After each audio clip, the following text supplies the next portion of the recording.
Oi, gente, voltei pra gente poder falar um pouquinho mais sobre a nossa série sobre jovens bíblicos. Se você ainda não viu os outros vídeos, fique tranquilo, assim que acabar esse, você pode assistir, tem uma playlist montadinha aqui no canal especificamente com eles. E não tem uma sequência certa, então você pode assistir em qualquer ordem que você vai entender tudo. O versículo tema de hoje está lá em 1 João 2, e eu vou ler aqui pra gente agora, e ele é super famoso. Jovens, eu lhes escrevi porque vocês são fortes, e em vocês a palavra de Deus permanece, e vocês venceram o maligno. A primeira coisa que eu quero ressaltar aqui é que João diz vocês venceram o maligno. É um verbo que está dizendo que é algo que já aconteceu, que já foi passado. É mais uma das vitórias que Jesus conquistou pra gente na cruz.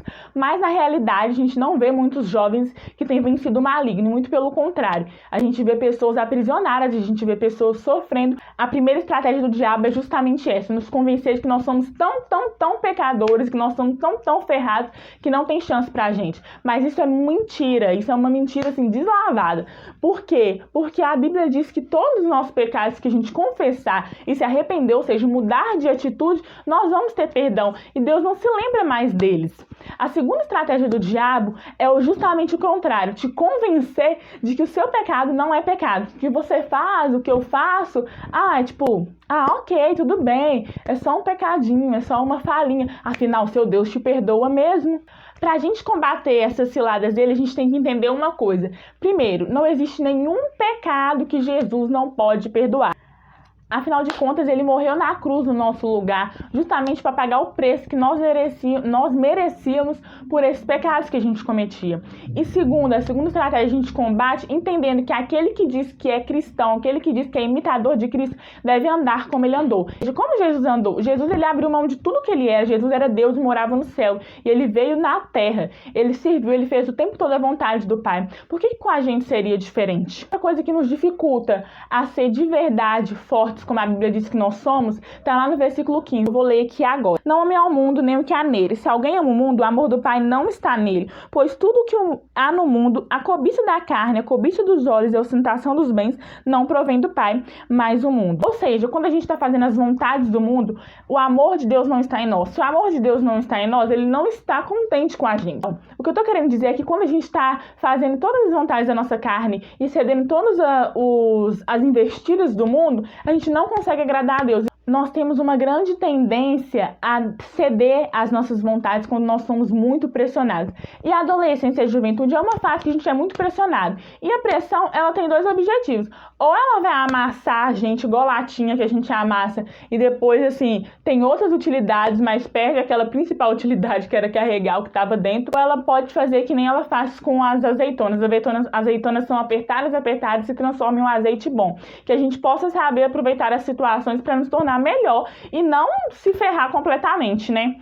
Portanto, para a gente ser de verdade forte, como a Bíblia diz, nós devemos amar o Pai. E lá, na mesma carta de 1 João, diz que para amar o Pai a gente deve obedecer os seus mandamentos. E que seus mandamentos não são tão pesados de seguir.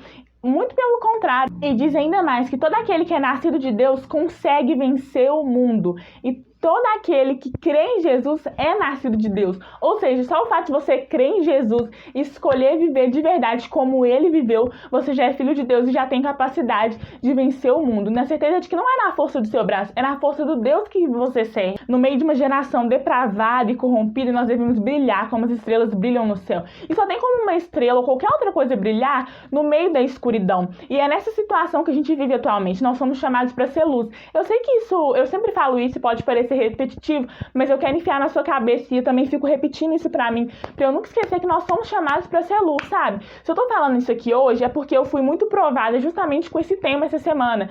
E eu fiquei pensando, poxa, às vezes eu vacilo muito, sabe? Às vezes eu poderia me sacrificar mais, porque afinal de contas, servir Jesus é sacrifício, gente. Não tem como. A salvação, ela é de graça, mas ser imitador de Cristo custa tudo. Custa tudo. Muda o nosso jeito de vestir, muda o nosso jeito de pensar, muda o nosso jeito de falar, as coisas que nós lemos, assistimos, as músicas que a gente ouve, muda até o nosso jeito de comer, porque quando a gente vai fazer jejum, fica ali um tempo sem comer ou sem comer alguma coisa, muda tudo. E essa transformação, ela nos torna mais parecidos com Jesus. Eu espero que você tenha entendido tudo. Se não ficou alguma coisa clara, você pode deixar um comentário aqui. Fala aí também o que você achou.